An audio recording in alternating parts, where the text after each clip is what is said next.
Hi, my name is Emily. Welcome to my garden. It's the place where dreams are cultivated. I have a great show planned for you today. We're going to find out some things about Memorial Day. See you in a minute. I'm here with Ray Aubin at Attleboro Farms, and he has graciously allowed me to come in today. And I'm saying graciously because it's the day after Mother's Day. Getting ready for the next cycle. And that is? Memorial Day. I can talk a little bit about geraniums. What people typically call geraniums are actually pelargoniums. So here we have a pelargonium. However, you can continue to call them geraniums. We'll know what you're talking about. But there's a couple of different types of geraniums. This is the tender one, the one we use as an annual. And the other type is the perennial geranium, or crane's bill. And that's becoming very popular with some real nice varieties, new varieties like Roseanne. It's one of the best perennials that I can think of because it's one of the few that really flowers for you most of the summer months. Right. But the annual varieties are usually referred to as zonal geraniums. Right. Those are grown from cuttings as opposed to those that are grown from seed. And many times you can tell the difference by the foliage. Seed varieties is where we see these huge palettes, if you will, of different colors. Today I'm going to talk a little bit about how we propagate geraniums and how you can keep your geraniums from year to year. Geraniums and pelargoniums are two completely different groups of plants whose names are used incorrectly and interchangeably all the time. When the first pelargoniums were brought by merchants from South Africa to Europe, they were called geranium. The term has persisted to this day. Pelargoniums are among the most popular of all balcony and window box plants and are so simple, it's no wonder they have survived as one of our most popular plants. Most of our geraniums are now hybrids. Hybrid is the correct term for a plant that has been created through crossing different species. Geraniums are one of the most reliable plants grown in the home garden. Memorial Day, as a rule of thumb, is generally the safest planting date to put out not only your geraniums, but all your flowers. The great thing about the zonal geranium is that they're heat tolerant.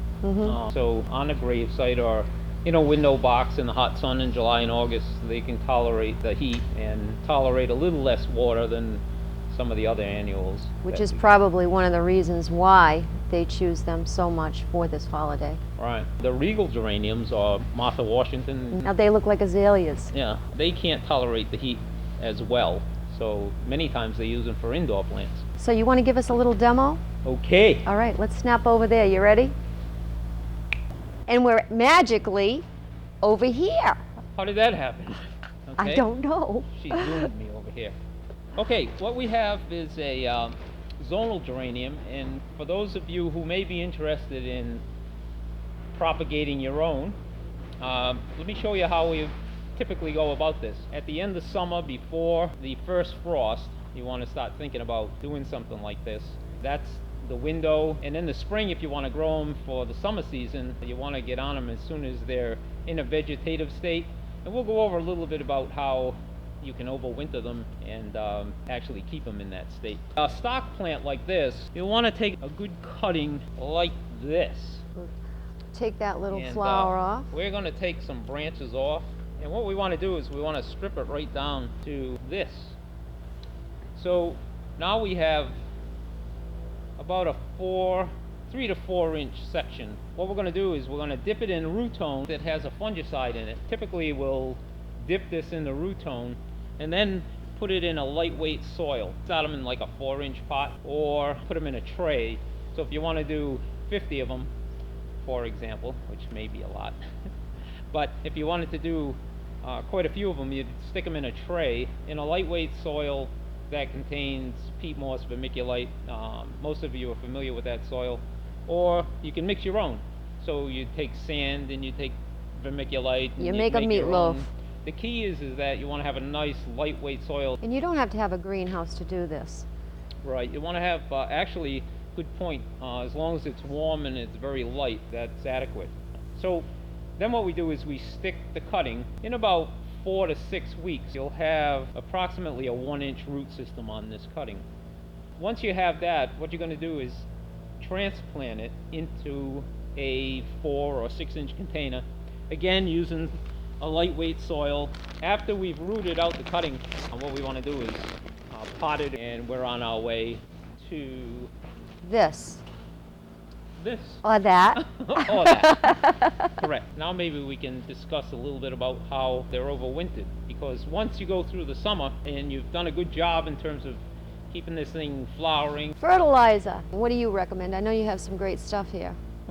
We typically use a balanced fertilizer. All fertilizers have 3 numbers on the container, and they're referred to as nitrogen, phosphorus, and potassium in that order. In terms of ratio, we look for a 1-1-1 to sustain, but if we really want to push something in terms of flowers, Like the blossoms. yeah, we'll recommend something with a high middle number, a high phosphorus. That'll really give you some good flowers. Typically, we fertilize daily at Attleboro Farms. We have injector systems, and we use a very low dose of fertilizer, Right. but we do it daily.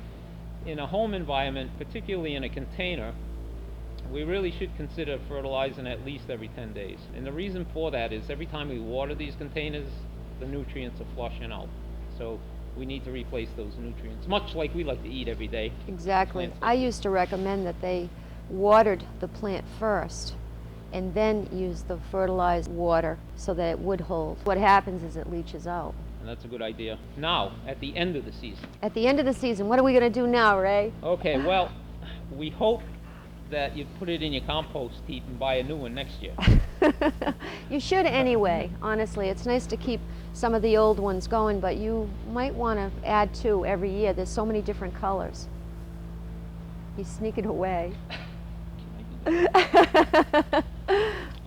So, if we want to keep our geraniums, our zonal geraniums, from year to year, what you want to consider doing is, again, you want to do this before the first frost. So, late summer, early fall.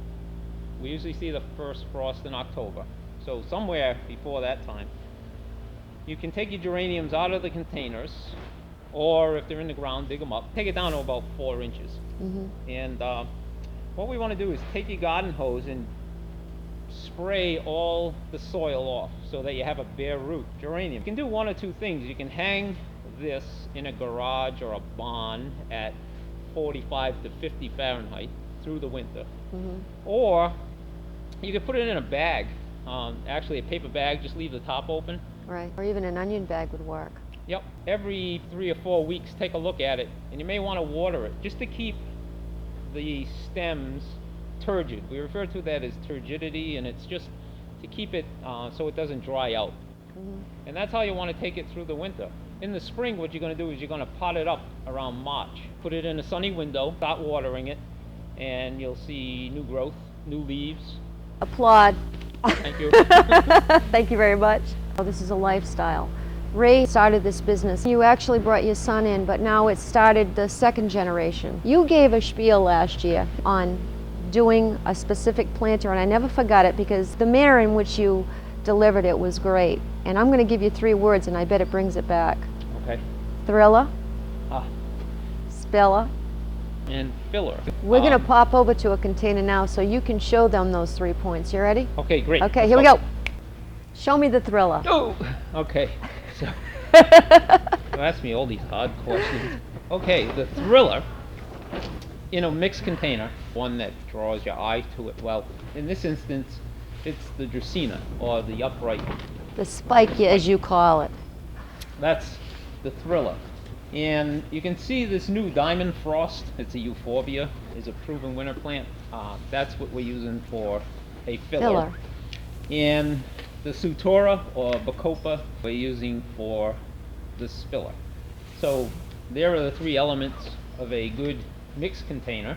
There are so many new plants. There are. It's incredible. I just love all of these planters. This one is something that's new on me. It has the little pockets in the side. That's going to be gorgeous at the end of the summer. Ray, I want to wish you a happy Memorial Day. Well, thank you. You also. I had a great time over here today. And I'll see you here next time in Emily's garden.